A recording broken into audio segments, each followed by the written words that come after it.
They don't believe in working for a paycheck. They don't believe in having to pay taxes.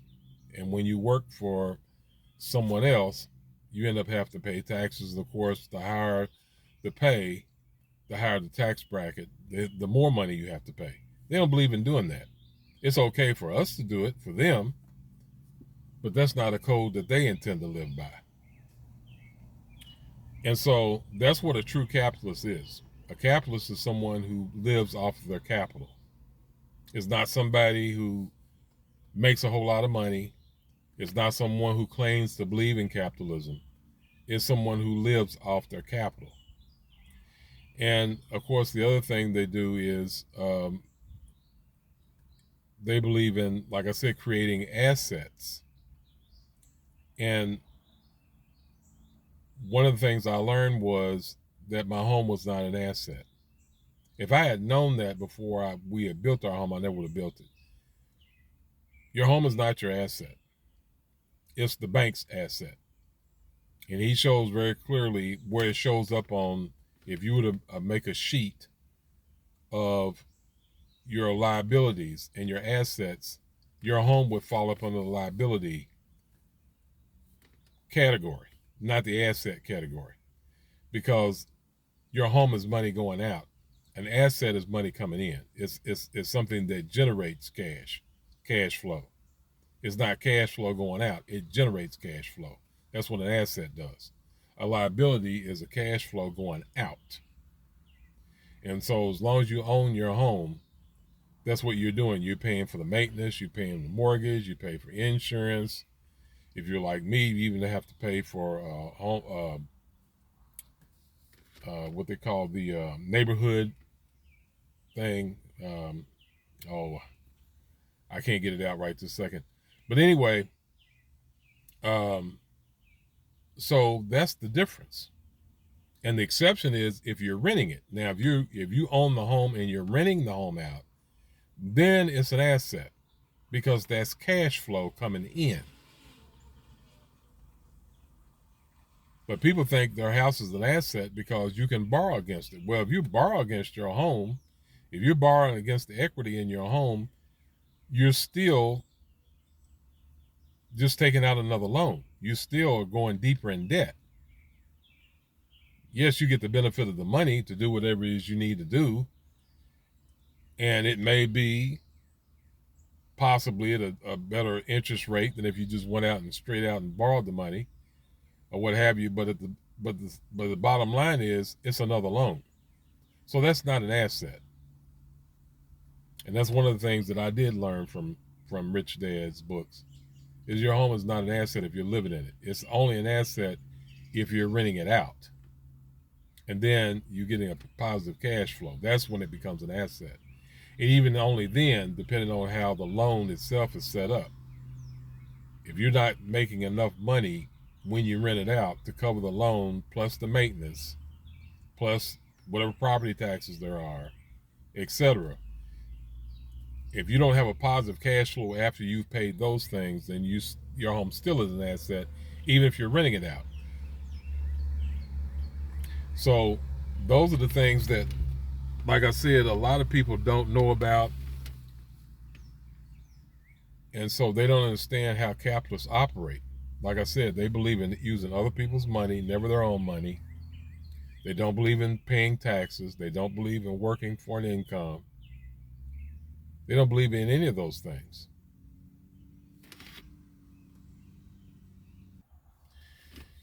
So when they tell us that our dollars have lost their value, that's the game that they're running on us. Your dollars haven't lost any value. They're controlling the value of what it is we buy. And that's what that whole thing about inflation is all about.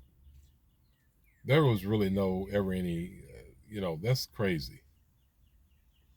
Inflation, all inflation is at the end of the day is them raising prices exponentially, price gouging is what we call it. That's all that really is. At the end of the day, that's all that is. That's it. It's not the dollar losing your value. Your dollar hasn't lost a nickel's worth of value. It never has. It still takes 100 pennies, 20 nickels, 10 dimes, and 4 quarters to make a dollar. And when you go to purchase something, I don't care how much it costs, you're going to get your change back from the dollars that you spent. So if something costs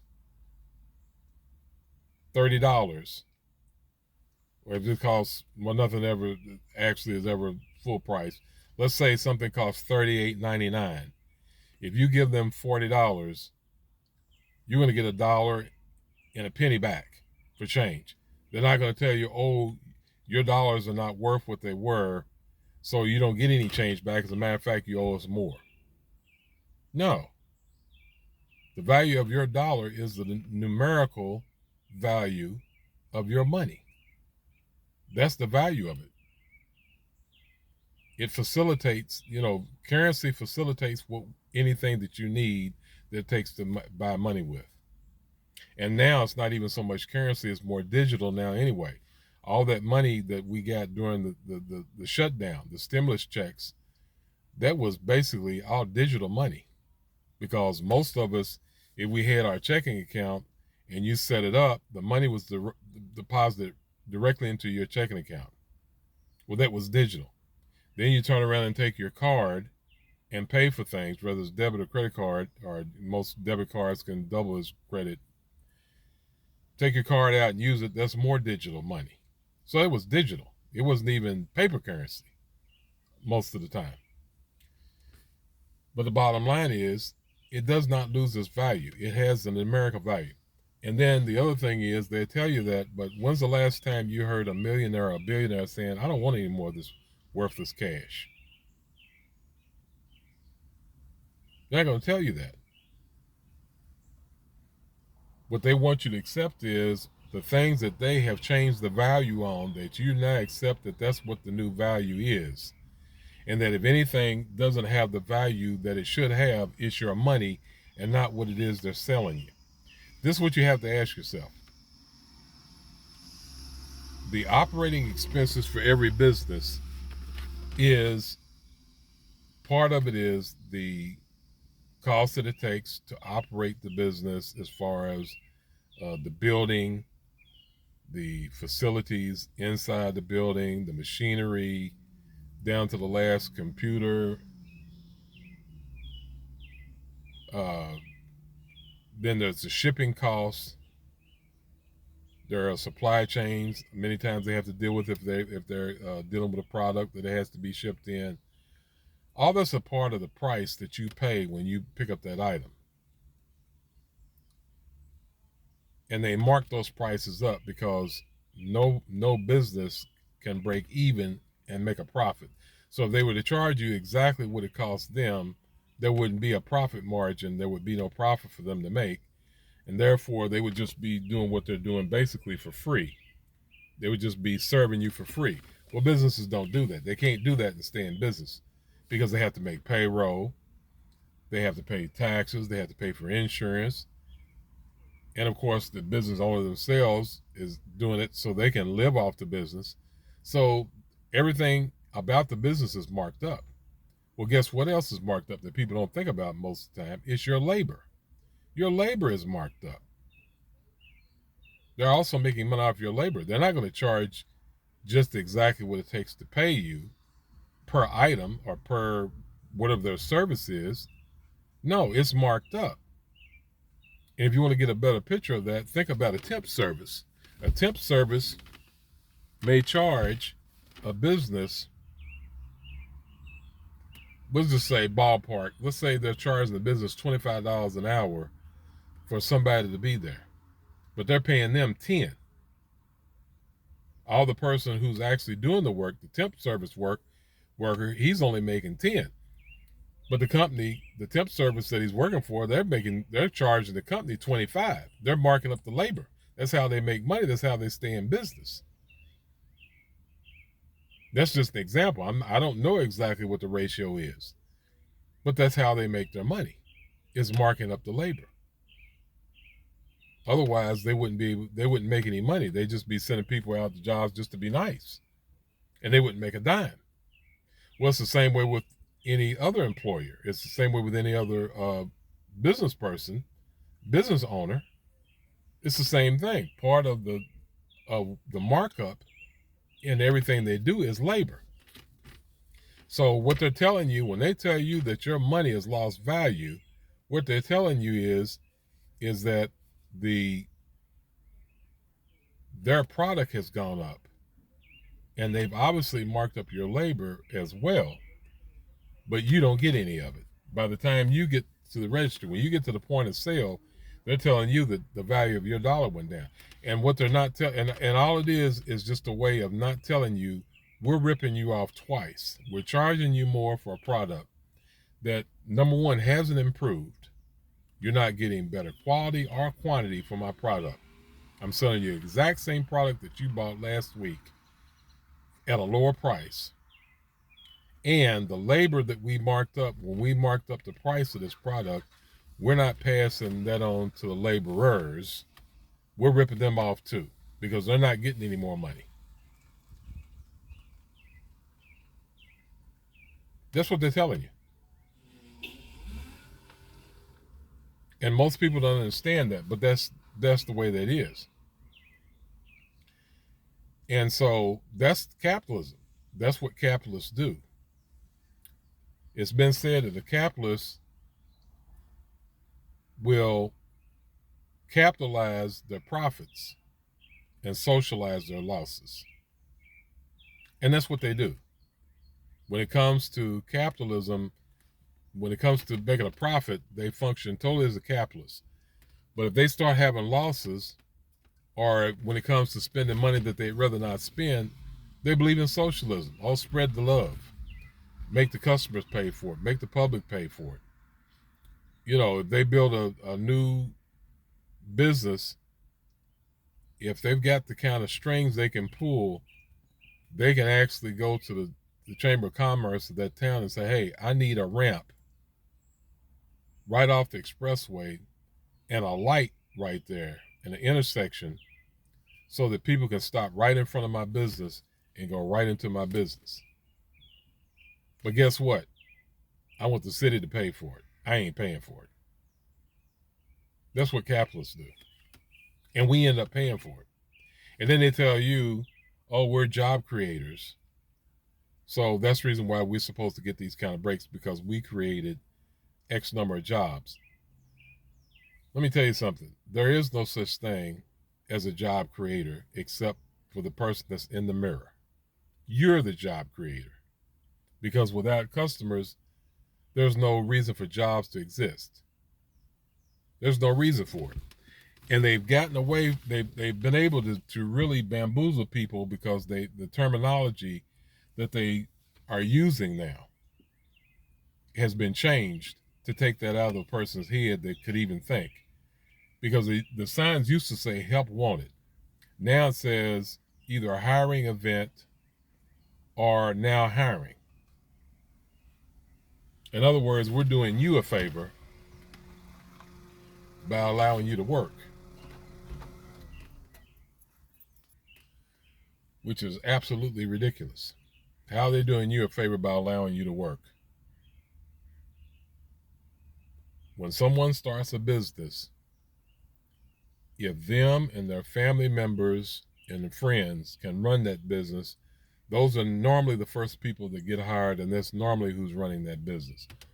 If the business expands or the business grows to the point to where they can no longer handle capacity, meaning they have to start turning people away and the people start going across the street, that's at the point that they throw the sign out that used to say help wanted, because that's exactly what it was. You're helping them. They didn't create anything for you. You're helping them stay in business. You're helping them recoup business that they were losing because you're there now. If you weren't there, the business will go across the street because they can't handle capacity anymore. They created a business opportunity for themselves. They didn't create a job. Demand creates jobs. If you don't have demand, then people don't hire people to work. That's the reason why mom and pop stores seldom hire very many people. They can get most of their family members and friends to work. They don't need to hire a lot of people because they're not doing that volume of business. But once somebody's business grows to the point to where their friends and family members can no longer keep up with capacity, that's when they hang the sign out and that's when they start hiring people. The best example I can give is McDonald's. When I was growing up, McDonald's used to have at the bottom of their sign, billions served. I'm sorry, before that it said millions served when I was a little boy. By the time I got to be, maybe 20 something, it was now saying billions served. Now you have to ask yourself, the guy that started McDonald's was Ray Kroc. Could Ray Kroc and his family members and friends serve millions? They couldn't even serve millions, let alone billions. There's no way they could do it. They had to hire people. In order for him to grow to that level, he had to hire people. Well, what caused that? It was demand. It was demand from people buying his product and the capacity exceeding the staffing that he had to keep up with it, which means he was losing business. So in order to not lose business, he had to hire more people. Then he started building more units in more different places because those were other areas where people weren't going to go miles and miles and miles to get a cheeseburger. So he had to make it more convenient so that even though people, it was demand the whole time, but still he had to make it feasible so that people would have to travel miles to get his burgers. And so, yeah, he had to put in more units, hire more people. That's not job creation. Job creation, I know what job creation is. I've had a job created for me. Job creation is when there's really no need for you to even have that position, but they create it for you. Now they created a position, giving you a title, giving you a salary, giving you a certain amount of hours. That's job creation, where the job never existed before, and now you have one. It does happen. I've had it happen for me. That's job creation. But most jobs don't happen that way. Most jobs are there because they need you.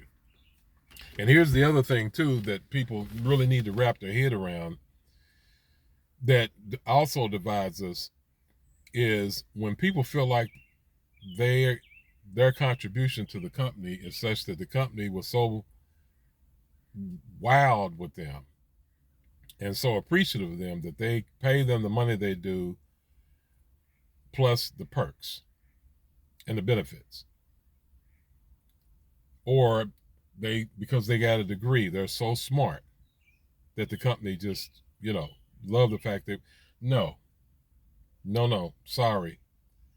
Jobs pay what they pay because someone before you, unless you're the first person to ever take that position, someone before you, as a matter of fact, usually several people before you, had that position, and one of those people said, look, I'll do this job, no problem. But if you want me to continue to do this job, I need this much money, I need these kind of benefits. And after having achieved that, they said, well, that's all nice, but what have you done for me lately? And that's where the perks come in. That's the reason why those jobs pay what they pay. So now you come along with your degree or your certification or whatever it is that you think you bring to the table, and you apply for that job, and they start you off at that salary with those benefits, and you feel like it's you. No. Because if you had come along before that, the job didn't pay anything. It didn't have any benefits. It had no perks. Business owners only do that when they have to.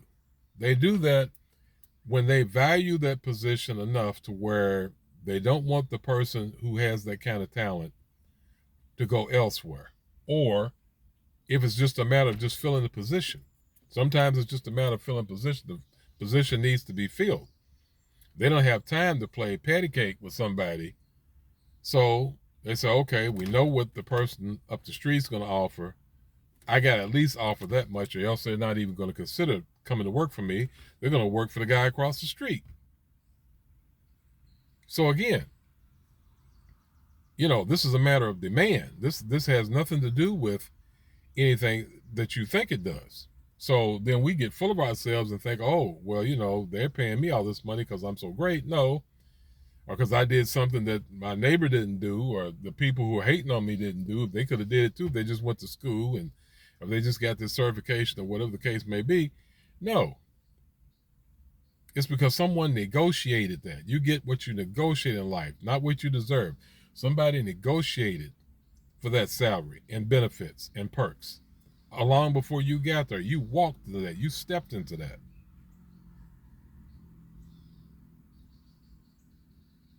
So again, there's no job creators except for the people in the mirror. And demand drives all of it. The same way demand drives prices that you pay, demand drives what employers will pay for employees. Because you're selling your labor. They're selling you their widgets or their services, but you're selling them your labor. And the problem is, outside of unions, the average person doesn't know how to negotiate. They think they have to accept whatever it is that they're offering. And they don't. Because demand drives that. That's the reason why when the shutdown was over and people didn't want to come back to work, either because they found that they could sell stuff on eBay, or they found some little online business or some other kind of hustle, or because they just plain had money in the bank and they wasn't that broke yet. Whatever the case may be, when people wouldn't come back to work, employers had to cut their hours, and some of them had to shut the doors because people wouldn't work. And then the other thing they turned around and did, all of a sudden, they found money that they didn't have before. They started offering people $15 an hour just to start. Jobs that before the shutdown was paying $8, $9 an hour, now they're offering $15 an hour just to start and a sign-on bonus. Well, that's because of the demand for labor. It works the same way. That's the crazy system that we work in when it comes to capitalism. That's the insanity of capitalism. Because it shouldn't be that way. But that's the way that it works. And they want to keep us blind to the fact that demand drives it. It's just like the other thing about capitalism that most people don't understand is when they talk about scarcity. When scarcity is used as an excuse to raise prices, that is the most insane thing I've ever heard before in my life. That is absolutely insanity. Absolute insanity. Remember, I've got a retail background, and I know for a fact when a retailer has items that they need to get rid of, they can be down to the last 4 or 5 of that item. And what do? They'll mark it down 50%. And if it gets down to the last item, or last couple, they'll probably mark it down 75%. Why? Because they want to get rid of it. They want to get their money back off the item, whatever they can get, and it's blocking other dollars. They got other items that they want to put on that shelf to sell. In other words, the demand for that item has gone down to the point to where they're not going to buy more because it's no longer a good investment, and they want to recoup what little money they can get so they can put new items on the shelf. Well, if scarcity is there's not that many, then 10 ain't that many, 5 ain't that many, and 2 ain't hardly none. So if that's what drives up prices, how come the prices don't go up? No, it's because demand isn't there. So it's demand that drives prices, not scarcity. That's just an excuse. That's just bullshit. Because at the end of the day, you either have the product to sell or you don't. What's scarcity got to do with it? It has nothing to do with it whatsoever. And so you might say, well, if it's scarce, they may have more trouble getting it from the supplier. If there's not that much of it, the supplier's going to raise their price up. Yeah, I know. It's the trickle-down effect, or what I call the domino effect. And it usually does start from the supply chain. All I'm saying is that there's no excuse for it. It doesn't make sense. And what happens is, like I said, because the capitalists who don't believe in spending their own money and they believe in socializing their losses, they pass those prices on to us when that's really not our problem. Just imagine when the prices went up exponentially, which when they called that inflation, which was nothing but price gouging. Just imagine you went to your employer and you told your employer, I can't come to work tomorrow for what you paid me yesterday because prices went up. You're going to have to start paying me more. And then your employer says, well, okay. So does that mean you're going to be putting in more time? Nope. Are you going to raise the quality of your work performance? Nope. Are you going to be more productive or more creative in any way? No. I'm going to do this. As a matter of fact, I'm going to do a little less. If anything, I'm not going to do more. If anything, I'm going to do a little less. But you got to pay me more because I have to pay more. You can't do that, but he can. But the employer can do it. The business owner can do it because that's what they're doing when they raise prices and the quantity doesn't go up, the quality doesn't go up, and in some cases they're even cutting back. There are quantities that are even cut and the price went up. But they're telling you have to go for that, but you couldn't tell them that. And it's all because we don't know our power. We don't understand our power. We think all the power is in the capitalist hands. It's not. It never was. But we've been bamboozled into believing that. We've been totally bamboozled into believing that. But the scarcity argument makes absolutely no sense whatsoever. It never did. It never does. Like I said, that's a demand issue. That's scarcity has nothing to do with it at all.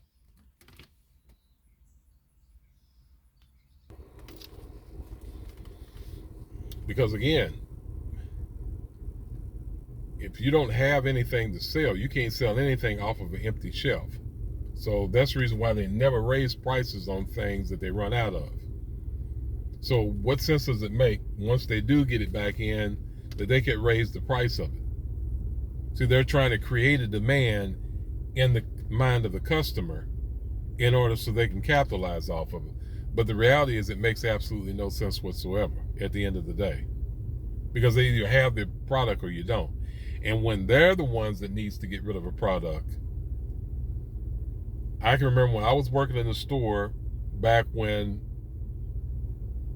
the Bart Simpson dolls were hot. When Bart Simpson and the Simpsons was hot, we had Bart Simpson dolls. You couldn't hardly keep them on the shelf.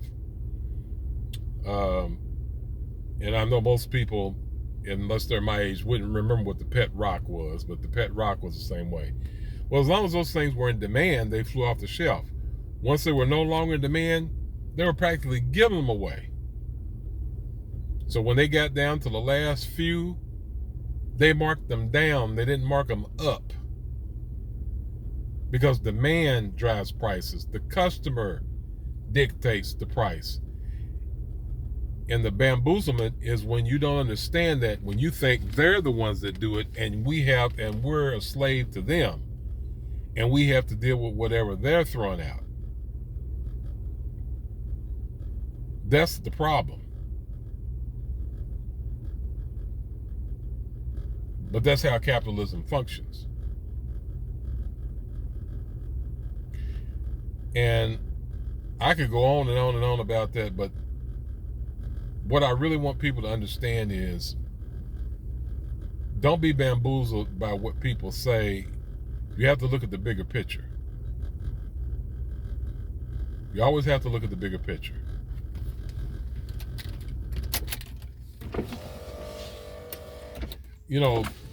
There are a lot of younger black people now who really think that Trump is something, that he's an alternative from the Democrats. Number one, most people don't know that he was basically a Democrat before he ever decided to run for uh, office. A lot of people don't know that he praised Hillary, he praised the Democrats, and he even admitted that he usually sided more with the Democrats long before he started running. So it wasn't until he decided to run for office that he all of a sudden became a Republican. That's number one. Then the other thing is he doesn't take a salary, and that really impresses a lot of people. Well, he doesn't take a salary. That's because people don't have any clue what the magnitude of a billionaire is, of someone that has his income potential.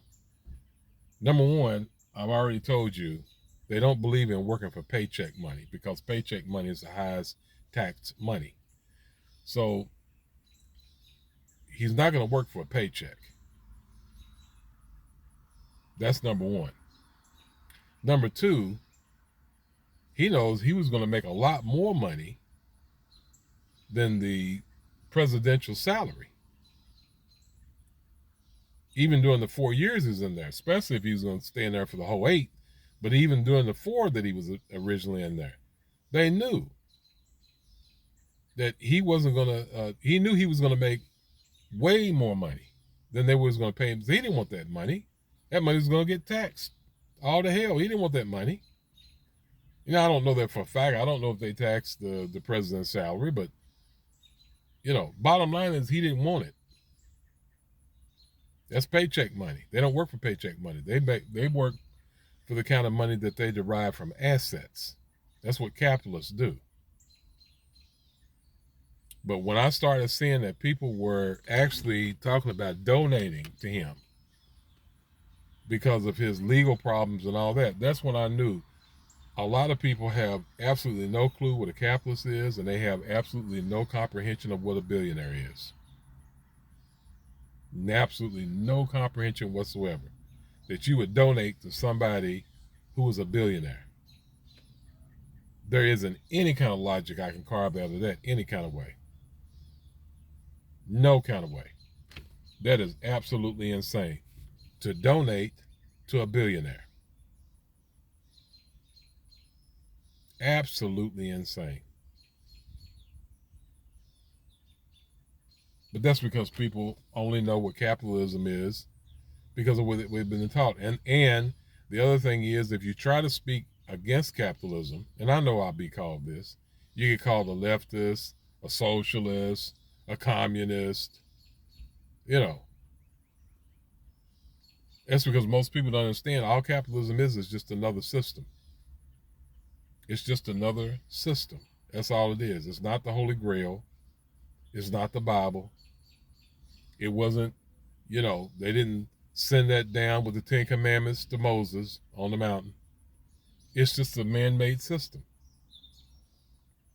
And the reason why that system cannot be tweaked or touched is because the people who are making tons of money off of it don't want it disturbed because they're making tons of money off of it. And black people should be more aware of capitalism than any other people in this country and the effects of it on our people, because the first stream of capitalism that we ever were witness to was when our people were slaves. That was capitalism 101. The only thing better than getting people to work for minimum wage and make you rich is to get them to work for nothing to make you rich. Because in that sense, you don't even have to figure in payroll. What do you think payroll was for the slaves at the end of the month? There was no payroll. Might have been a payroll for the overseers, but there was no payroll for the slaves because they weren't getting paid. That's capitalism 101, all day long. And we buried the brunt of it. And now to try to turn around and act like, oh, that's not a big deal. Why are you, yeah. That's everything. And Paul Mooney, the comedian, brought up something that I'll never forget, which was just almost too much truth. He said they don't want us living in our neighborhoods now, but when we were slaves, we were living in our house. We were living on their property. which is 100% true. So you can basically trace back the problems that we started having when they had to start paying us. Nobody ever talked about y'all need to go back to Africa. Remember, most people of this generation probably have never heard it, but when I was growing up, I used to hear it all the time. If black people complain, why don't y'all just go back to Africa? Nobody ever told black people, why don't y'all just go back to Africa when they were slaves? Because they weren't paying them. They wanted you. That was the last time they really wanted black people here, if the truth be told, was when we were slaves. Because they weren't paying us anything. And so now we get confused by all that, and we don't understand because we're now part of the capitalist system ourselves. If we live in America and we work and we strive to be investors or whatnot. But again, you have to identify what the real issues are if you're going to approach those issues as an adult. And most of the things that we call as racism, we don't understand. Capitalism trumps racism. What we really need to be on the lookout for is capitalism. Because again, with this generation's definition of what racism is and systemic racism, that would automatically disqualify the average white person from being racist because they're not in a position to oppress us. They don't work for those institutions. They don't have the power. And if that's what makes you a racist, then that would, by their own very definition, mean that most white people couldn't be racist. I don't buy that. That's not my definition of what a racist is. And I know that a person can be racist-minded and still not be able to, and not have the power to actually do anything with it. But that doesn't mean that they're not racist in their heart, just the same. But I also know that at the end of the day, if it comes down to a matter of money and acting out some type of racist tirade, capitalism trumps racism every time. I've seen it. You've seen it. You just didn't realize what you were looking at when you saw it. But that's what it is. And all this, trying to say that anybody black in America who's actually made it is part of the Illuminati, or they sacrificed one of their family members and all this other insanity.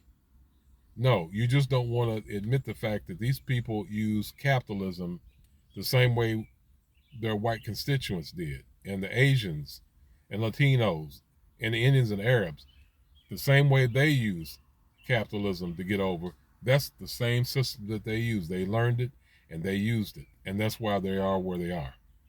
Nobody gave them anything just in order to bamboozle the rest of us. If they didn't do what they did, they wouldn't be where they are. There was a lot of rappers that never made it to Jay-Z and P. Diddy's and Kanye's or Ye's level. They never made it there because they didn't know anything about capitalism. And their rap careers would not take them to billionaire status. Rihanna gives a hell of a stage performance, but just her stage performances that would not take her to billionaire status. It's capitalism. And that's what we need to all learn. Just like I said, like the Vietnamese guy that learned the money before he learned to talk, we need to learn that. We need to learn every aspect of it, every moving part of it, so that we know when we're being affected by it and when we're prospering and why. We need to know all that, and we need to judge one another through a different set of eyes because of that. Because it does absolutely no good for someone to pull themselves up and make themselves successful just for somebody black to turn around and hate on them and say, oh, he's a sellout, she's a sellout. They sold their soul for money. We live in America. Everything that you want is facilitated through the monetary system. Without money, And it's not about whether or not you can be happy with money. You can look all over a dollar bill. It doesn't say happy on there nowhere. I've read it from cover, every print, every piece of print that's on a dollar bill. Not one word of it says if you use this, you'll be happy. So that was silly. Whoever thought of that in the first place was a fool. Money doesn't have anything to do with happiness. But in order to facilitate the things that you need, you have to have money.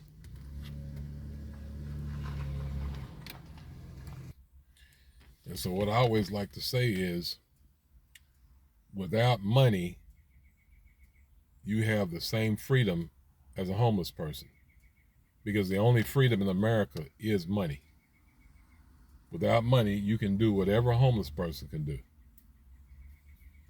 because anything else you want to do other than that, it takes money to do it in this country, because capitalism is the number one religion in America, like it or not. And we need to learn about it, and we need to understand it from that perspective. Well, anyway, that's all I'm going to say about that today. I said I was going to try to cut this one shorter, so I am. Bye for now.